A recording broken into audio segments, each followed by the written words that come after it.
when it comes to voice calls, I believe that that is a part of the market that is in decline, has been in decline over the past decade with the rise of data calls and voice over IP calls.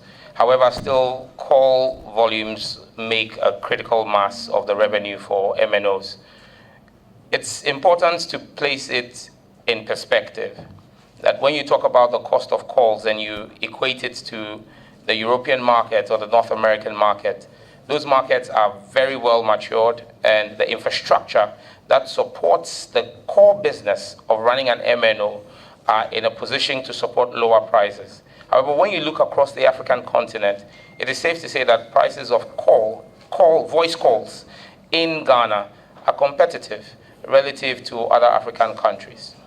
And so we'll continue to work with stakeholders and the regulator to see how well we can continue to drive prices down using regulation in a way that makes the businesses sustainable and does not kill the investments of MNOs in the sector.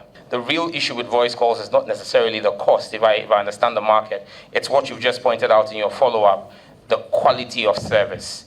That's where consumers and customers have a problem, and that's where we all face the challenge, where you're making calls and the rate of call drops and call failures are extremely high. I agree with you that there is work that needs to be done from the ministry by way of policy through the regulator, the National Communications Authority, to ensure that the KPIs for the MNOs and service providers is enhanced and that we ensure strict adherence to it.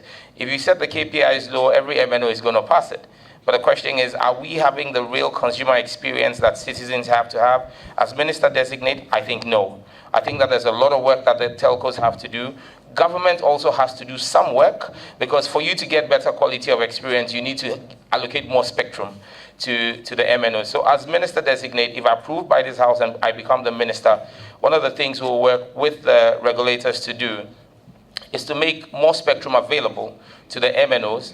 However, we'll be raising the KPIs and ensuring that the standards are met. And I will not be a minister who will be afraid to impose fines on MNOs who fail to meet the quality of service. Ghanaians deserve the best quality of service. And we would crack the whip where necessary, but we would also support the MNOs to ensure that they get what is needed to provide us the best quality of service.